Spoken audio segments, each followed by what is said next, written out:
अस्सलाम वालेकुम, कैसे हैं आप सब लोग। आई होप आप सब लोग खैरियत से होंगे। मैं भी बिल्कुल ठीक हूँ, अल्लाह का शुक्र है, अल्हम्दुलिल्लाह। और उम्रे की पैकिंग मैंने स्टार्ट कर ली है। फ्रॉम माय ओन एक्सपीरियंस मैं आप लोगों से शेयर करना चाह रही थी कि हम बच्चों के लिए क्या क्या चीज़ें लेके जाएँ जिससे हमें वहाँ पे परेशानी। वीडियो स्टार्ट करने से पहले मैं आपसे रिक्वेस्ट करूँगी कि अगर आपने अभी तक मेरा चैनल नहीं सब्सक्राइब किया तो प्लीज़ डू सब्सक्राइब और बेल आइकन को प्रेस करना मत भूलिएगा ताकि आपको तमाम नोटिफिकेशंस मिलती रहें और आप भी मेरे साथ उम्रा जर्नी में मेरे साथ साथ रहें। सब्सक्राइब करने में आपको 1 सेकंड लगेगा, लेकिन मेरे लिए इट मीन्स अ लॉट। साथ ही प्लीज़ मुझे इंस्टाग्राम पे फॉलो करना मत भूलिएगा। मस्जिद हराम से आपको होटल में जाने के लिए फिर से दोबारा जाना पड़ेगा, एफ़र्ट करनी पड़ेगी। अगर कोई चीज़ रह गई, किसी चीज़ की ज़रूरत पड़ गई, तो उसका सबसे आसान हल ये है कि आप पहले से अपनी सारी चीज़ें लेकर जाएं ताकि वहाँ पर अगर आप किसी चीज़ की बच्चे को ज़रूरत पड़ती है तो आप वहीं पे अपनी ज़रूरत को पूरा करें और आपको बार बार मस्जिद से होटल में ना जाना पड़े और आपकी इबादत में खलल ना आए।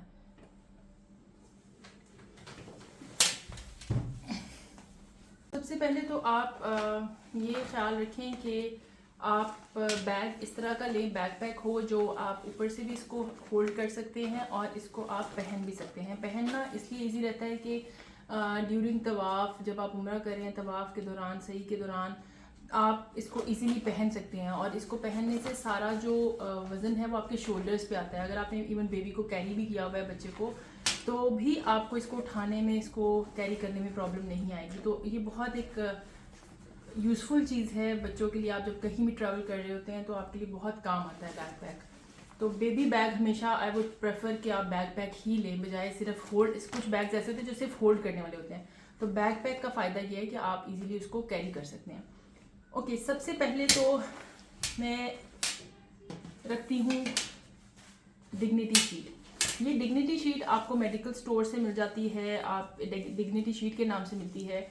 मैं ये घर में पूरा पैक ज़रूर रखती हूँ और वाइल ट्रैवलिंग आप इसको यूज़ करें। लाइक आप अगर उम्रे पे जा रहे हैं तो आप जब अगर बच्चे को चेंज कराने वॉशरूम गए हैं या कहीं भी गए हैं तो वहाँ पे ऐसी जगह नहीं होती जहाँ पे आप बच्चे को लेटा के उसको चेंज करा सकें या उसको आप फ्रेश कर सकें। तो ये बहुत आपके लिए काम आती है बिकॉज ये अंदर से कॉटन पैडेड होती है, तो बच्चे के लिए फ़र्श पे लिटा के या अगर मतलब आपको कहीं भी जरूरत, आप कहीं ज़ियारत के लिए गए हुए हैं, वरना आप मदीना में हैं, आपकी ये बहुत काम आती है। आप बच्चे को लिटा के इस पर ईज़िली चेंज कर सकते हैं और अगर ये गंदी हो जाए तो आप इसको वहीं पे डिस्पोज ऑफ कर सकते हैं। तो सबसे पहले तो ये एक बहुत इंपॉर्टेंट चीज़ है जो मैं बैग में रखती हूँ। उसके बाद सेकेंड मोस्ट इम्पॉर्टेंट थिंग कि एक सूट बच्चे का ज़रूर आपने एक्स्ट्रा रखना है। बच्चे के कपड़े गंदे हो गए हैं, गीले हो गए हैं, इन एनी केस उसने पानी गिरा लिया है अपने ऊपर या उसका डायपर लीक हो गया है, आपके लिए एक सूट आपने ज़रूर रखना है और एक पजामा। आपने एक पजामा इसलिए रखना है कि अक्सर ये होता है कि बच्चे की टॉप बिल्कुल ठीक होती है, नीट एंड क्लीन होती है, लेकिन उसका पजामा सिर्फ चेंज करने की ज़रूरत होती है, तो उसके लिए आपको पूरा सूट चेंज करने की ज़रूरत नहीं है। तो ये दो चीज़ें भी ज़रूर आपने बच्चे के बैग में रखनी हैं। उसके बाद 3 से 4 डायपर्स, 3 से 4 डायपर्स आपके पास होने चाहिए ताकि आप अगर इबादत के लिए गए हैं, आपने कुछ अक्सर ऐसा होता है, जैसे मैं लास्ट टाइम भी गई थी, तो आप असर टाइम जाते हैं तो आप सोचते हैं कि अब मैं इशा पढ़ के जाऊंगी। बार बार बच्चे के डायपर चेंज करने के लिए या अगर डायपर ख़त्म हो गया तो बार बार उसके लिए आपको होटल नहीं जाना पड़ेगा। आपके पास अगर 3-4 डायपर्स पड़े होंगे तो आप बहुत आराम से मस्जिद में अपना टाइम गुजार सकते हैं, इबादत भी कर सकते हैं। अगर बच्चा सो गया है तो आप उसकी प्रैम में वहाँ पे उसको साथ ही लिटा सकते हैं प्रैम में, और अगर नहीं भी तो अक्सर वहाँ पे मैंने देखा है कि छोटे बच्चों के लिए वहाँ पे उन्होंने कारपेट पे मदर्स ने छोटा छोटा सा ब्लैंकेट बिछा के बच्चों को वहीं पे सुलाया हुआ होता है, तो बच्चे बहुत कंफर्टेबल वहाँ पे सो जाते हैं। इतनी पुरसुकून जगह है वो। तो मैं हमेशा ये करती थी कि मैं एमल का प्रैम साथ रखती थी और मैं इसको प्रैम में साथ सुला देती थी और ऊपर ब्लैंकेट डाल देती थी, क्योंकि मस्जिद में एसी बहुत तेज़ होते हैं, तो इसलिए। सेकंड ये डायपर। उसके बाद बेबी वाइप्स, वेट वाइप्स, ये आपको हर सूरत काम आती हैं। अगर बच्चे का मुंह गंदा हो गया है, अगर बच्चे ने हाथ गंदे कर लिए हैं, या अगर अपने कपड़ों पे कुछ स्पिल कर लिया है, जो आप थोड़ा सा अगर स्पॉट है तो आप उसको वाइप से ही क्लीन कर सकते हैं। उसके लिए आपको पूरे कपड़े चेंज करने की बिल्कुल ज़रूरत नहीं है, और इवन आपके अपने कपड़ों पे अगर कुछ लग गया है तो भी आपको ये बहुत हेल्प आउट करते हैं। तो बेबी वाइप्स जो होती हैं, वेट वाइप्स, ये ज़रूर बेबी बैग में होनी चाहिए आपके पास। उसके बाद ये टॉवल्स, ये कॉटन टॉवल्स हैं कुछ, और साथ में ये दूसरे टॉवल्स हैं। ये आपके पास ज़रूर होने चाहिए। बच्चे ने अगर खुदा ना खास्ता वॉमिट कर दिया है या आपको ज़रूरत पड़ गई है कुछ क्लीन करने की, तो आपके पास ये टॉवल्स अगर मौजूद होंगे, क्योंकि कभी ऐसा होता है कि वाइप से सिर्फ काम नहीं आपका चलता, तो आपको ड्राई टॉवल्स की ज़रूरत पड़ती है। आप ये आराम से अपने बैग से उसी वक्त निकाल सकते हैं और बच्चे के लिए आप यूज़ कर सकते हैं। इस बैग की अच्छी बात यह है कि इसके अंदर कंपार्टमेंट्स बने हुए हैं, पॉकेट्स बनी हुई हैं। तो मैं इन पॉकेट्स में हर चीज़ अलग अलग अपने अकॉर्डिंगली रखती हूँ। अब ये टॉवल्स मैं यहाँ पे साइड में हमेशा रखती हूँ, क्योंकि जैसे ही मुझे ज़रूरत पड़ती है तो आई नो मुझे वहाँ ढूंढना नहीं पड़ता, आई नो कि साइड पॉकेट में टॉवल्स हैं। उसके अलावा पैनाडॉल ज़रूर आपके बैग में होनी चाहिए, क्योंकि अक्सर ऐसा होता है कि बच्चे को एक्सर्शन से बुखार हो जाता है, एक्सर्शन से बच्चा थक जाता है और वो बता नहीं पा रहा होता कि मेरे साथ प्रॉब्लम क्या है, मुझे क्या कहीं पे पेन है या कुछ भी। तो आपके पास पैनाडॉल पड़ी होगी। अगर बच्चा बहुत ज़्यादा रो रहा है, तंग हो रहा है, रूटीन में अगर वो उस तरह नहीं रोता और वो तंग हो रहा है, तो आपको बीइंग अ मदर आपको खुद पता चल जाता है कि बच्चे को आज कोई प्रॉब्लम है, तो आप उसको पैनाडॉल दे सकते हैं वहीं पे। और पैनाडॉल देने से बच्चा सुकून में आ जाता है, रिलैक्स हो जाता है। अगर उसको कहीं पेन है तो वो बेहतर फील करता है। तो पैनाडॉल ज़रूर बैग में होनी चाहिए, ताकि बच्चे को अगर कोई प्रॉब्लम है तो बजाय आप उसको लेके परेशान हो के होटल में भागें और डॉक्टर के पास भागें, इधर उधर आप टेंशन में घूमें, तो बेहतर है सबसे पहले आप उसको पैनाडॉल दें। इसलिए ये भी मैं एक पॉकेट में पैनाडॉल रखूँगी यहाँ पे इसके, और यहाँ पे मैंने इसकी पैनाडॉल रख दी। सेकेंड, सैनिटाइज़र आपके पास ज़रूर होना चाहिए, बेबी बैग में भी और इवन आपके अपने पास भी होना चाहिए। बेबी बैग में इसलिए होना चाहिए क्योंकि आपने अगर बच्चे को चेंज कराया है या आपने कुछ भी किया, तो कभी अक्सर ऐसा होता है कि आपने हाथ वहाँ पे धो लिया, लेकिन आप टैप को हाथ लगाते हैं तो आपको पता है जर्म्स होते हैं। हमेशा हाथ धोने के बाद जब आप टैप को हाथ लगाते हैं तो मेक श्योर कि ड्राई करने के बाद हाथ आप सैनिटाइज भी कर लें, क्योंकि आपने जब वही हाथ अपने बच्चे को लगाएंगे, अपनी तो फिर भी इंसान कहता है खैर है कोई बात नहीं, लेकिन जब आप वो हाथ बच्चे को लगाएंगे तो आप वो जर्म्स बच्चे के ऊपर भी ट्रांसफ़र होते हैं। तो मैं ये करती हूँ कि मैं जब भी कहीं पे टच करती हूँ, टैप को हाथ लगाया या इवन अगर कहीं वज़ू किया, तो मैं उसके बाद बैग से अपना सैनिटाइज़र निकाल के ज़रूर हैंड सैनिटाइज करती हूँ और इसको मैं यहाँ पे आगे रखूँगी। उसके बाद बेबी रैश क्रीम, ये भी आपके पास ज़रूर होनी चाहिए। आप जो भी आपके बच्चे को सूट करती है वो आपने ज़रूर रखनी है, बिकॉज अदरवाइज़ बच्चे को बहुत ज़्यादा प्रॉब्लम हो जाएगी, वो रोएगा, बहुत तंग होगा।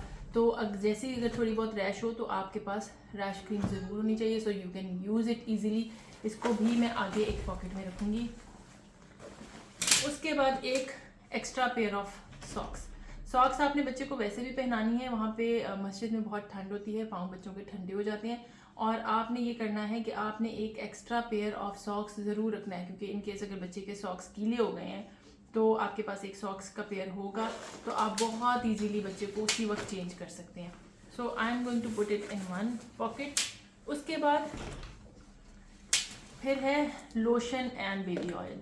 आप जो भी ब्रांड यूज़ करते हैं, आप जो भी कंपनी का जो भी आपके बच्चे को सूट करता है वो यूज़ करते हैं, वो ज़रूर रखें, बिकॉज वहाँ पे वेदर ऐसा होता है कि आपकी स्किन ड्राई हो जाती है बहुत ज़्यादा। तो अगर स्किन ड्राई हो जाए बच्चे की तो भी वो अजीब सी एक वो बच्चे को इरिटेशन रहती है। तो उसके लिए मेक श्योर कि आप दिन में 2 से 3 मरतबा बच्चे को ज़रूर लोशन फेस पे लगा दें, और बेबी ऑयल भी अपने पास ज़रूर रखें इन केस आपको ये भी ज़रूरत पड़ सकती है। तो ये 2 चीज़ें भी बेबी बैग में होनी चाहिए। ये भी मैं एक फ्रंट पे एक पॉकेट में लोशन और बेबी ऑयल, ये दोनों चीज़ें मैं यहाँ पे रखूँगी। उसके बाद एक बहुत इम्पॉर्टेंट चीज़, ये है हैंड कफ। आपको दराज से भी मिल जाएगा और आपको ये किसी भी बाज़ार से भी मिल जाएगा। मैंने ये ऑनलाइन लिया था। इसका फ़ायदा ये है कि आप बच्चे के हाथ में एक हैंड कफ आप बच्चे को पहना सकते हैं और दूसरा आपने अपने बाजू में पहन लिया। अब उसका फ़ायदा ये होता है कि आप जब नमाज़ पढ़ रही होती है, जब जमात हो रही होती है, तो आपका ध्यान बच्चे में अगर लगा रहेगा कि बच्चा इधर ना चला जाए उधर ना चला जाए, तो आप नमाज पे फोकस नहीं कर सकते।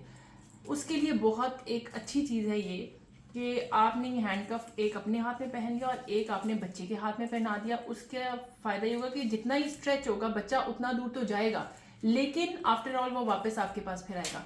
तो ये स्ट्रेच हो भी रहा हो, आपको पता होता है मेरा बच्चा लेफ्ट गया है, राइट गया है, पीछे गया है। और दूसरा ये कि जब मैं लास्ट टाइम गई थी उम्र पे, तो भी मैंने ये बहुत, मेरे ये सबसे ज़्यादा यूज़ में आने वाली चीज़ मेरी ये हैंड कफ था, क्योंकि मैं इसको बहुत आराम से पहना के एमल को मैंने अल्हम्दुलिल्लाह सारी नमाज़ें अपनी जमात के साथ जो पढ़ी, बहुत सुकून से पढ़ी, क्योंकि मुझे टेंशन नहीं थी। एमल का प्रॉब्लम ये था कि वो, मुझे शुक्र है पाकिस्तान में पता चल गया था कि ये जो स्ट्रिप है ये एमल बहुत आराम से खोल लेती है। तो मैंने ये किया था कि मैंने मोची से एक वो जो हार्ड बटन होता है, मैंने ये बटन लगवा दिया था एमल के इस कफ पे।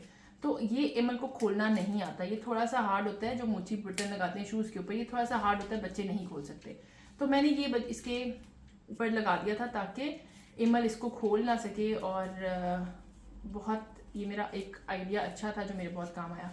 So this is the best thing जो मेरी लास्ट टाइम भी बहुत काम आई और अभी भी आई एम श्योर कि ये मुझे बहुत हेल्प आउट करेगा। दूसरा ये कि ये बहुत सारी कंपनीज़ के बहुत सारे डिफरेंट रेंज में आते हैं, सस्ते भी हैं, कुछ महंगे भी हैं, कुछ मीडियम प्राइस में हैं। तो सस्ता देख के प्लीज़ ये मत लीजिएगा, क्योंकि ये जो आप अगर सस्ता लेंगे तो वो बहुत ख़राब क्वालिटी का होता है, वो यहाँ से टूट जाता है या उसका कोई ना कोई प्रॉब्लम आ जाता है। तो मेक श्योर कि ये आप थोड़ा बेटर वाला लें, ताकि ये आपके बच्चे की सेफ्टी के लिए, इस पर तो आपको स्पेंड करते हुए अफसोस भी नहीं होगा और ये आपके बहुत काम आएगा। So this is the most important thing in my baby bag. और उसके बाद दिस इज़ द बैग जो कुछ लोग थर्मस रखते हैं अपने पास गर्म पानी करके। मैं थर्मस तो नहीं रखती हूँ, क्योंकि एमल बहुत ज़्यादा इतनी कोई दूध की शौकीन नहीं है, उसके लिए मैं वैसे ही स्नैक्स रख लेती हूँ थोड़े बहुत। लेकिन ये मैं रखती हूँ, इसमें पानी, उसका फीडर बना के पानी गर्म करके मैं रख लेती हूँ, उसमें ये पानी गर्म रहता है। तो ये मुझे 5 से 6 घंटे बिल्कुल ज़रूरत नहीं पड़ती पानी को दोबारा गर्म करने के लिए। तो मैं ये बैग और इसमें पानी गर्म करके फीडर एक ज़रूर रख लेती हूँ, और ये मेरा बहुत काम आता है ये भी। और ये मैं अभी रख रही हूँ, और फीडर इंशाल्लाह मैं इसमें बाद में फिर रख दूँगी, ये भी मैं अपने साथ रखूँगी। ओके, ये तो सारी चीज़ें हो गई आपने रखनी। और ये बैग आप देख सकते हैं कि कितना स्पेशियस है, अभी भी इसमें बहुत ज़्यादा जगह बाकी है। और मैं ये करूँगी कि मैं ये ऑयल और लोशन मैं ये आगे शिफ्ट कर दूँगी, ताकि जब मुझे इसकी ज़रूरत पड़े तो मुझे ये सारा बैग ना खोलना पड़े। इसकी पॉकेट्स को मैंने बंद कर दिया। ओके, नेक्स्ट थिंग कि आप इस तरह का फ्लीस वाला ब्लैंकेट ज़रूर रखें अपने बच्चे के लिए अपने साथ, क्योंकि वहाँ पे एसी बहुत तेज़ चल रहे होते हैं। मस्जिद नबी में भी एसी तेज़ होते हैं, लेकिन मस्जिद अल हराम में बहुत ज़्यादा एसी तेज़ होते हैं और बच्चे के लिए थोड़ी सी ठंड होती है। तो मैं ये फ्लीस ज़रूर रखती हूँ, इसलिए मैं थोड़ी सी ये साइज़ में थोड़ी बड़ी इसलिए रखती हूँ कि हाफ में एमल के नीचे कर देती हूँ, लाइक मैं इसको खोल के इस तरह कर देती हूँ कि आधी एमल के नीचे आ जाती है और उसको वो सॉफ्ट फील होता है, और आधी उसके ऊपर आ जाती है। तो मैं ये करती हूँ कि मैं ये ज़रूर रखती हूँ अपने साथ। और ये आपको इवन आप फ्लाइट में भी हैं तो बच्चे के बहुत काम आती है। बच्चा अगर सो गया है तो आप आराम से ब्लैंकेट यूज़ कर सकते हैं। बड़ा ब्लैंकेट जो बहुत स्पेशियस उसके लिए बैग होना चाहिए, बहुत जगह लेता है और वेट भी ज़्यादा होता है। ये बहुत लाइट वेट होती है और बहुत ही कंफर्टेबल और बच्चे के लिए बहुत काम आती है। ये भी मैं बैग में रखूँगी। और उसके बाद अगली चीज़ जो मैं रखूँगी वो है ये कैंडीज़, चॉकलेट्स और कैंडीज़। ये मैं इसलिए रखूँगी कि बच्चा अक्सर इतना ज़िद में आ जाता है कि उसके लिए कोई भी चीज़ उसको अच्छी नहीं लग रही होती, वो सिर्फ आपकी गोद में आना चाह रहा होता है। उस वक्त नमाज का टाइम भी हो रहा होता है, कभी आप अगर कुरान पाक पढ़ रहे हैं या कुछ, तो आप बच्चे को किसी ना किसी तरह बहलाना होता है। तो मैं ये करती हूँ कि मैं बैग में एक पाउच इस तरह का कैंडीज़ का ज़रूर रखती हूँ, चॉकलेट्स का, ताकि आपका बच्चा जब आप ये बहुत ज़्यादा ना लें, आप चॉकलेट्स इतनी ज़्यादा भी अच्छी नहीं होती, लेकिन इन केस जब आप बच्चा कोई चीज़ नहीं संभल रहा और कुछ नहीं उसको किसी चीज़ से फ़र्क नहीं पड़ा, तो आप उसको 1-2 चॉकलेट्स दे के बहला सकते हैं। और अगर आपके इर्द गिर्द भी कोई बच्चा रो रहा है जो खामोश नहीं हो रहा, जो अपनी अम्मा को बहुत तंग कर रहा है, तो आप उसको भी 1 चॉकलेट या 2 चॉकलेट या जो भी आपके इर्द गिर्द बच्चे हैं आप उनसे भी शेयर कर सकते हैं।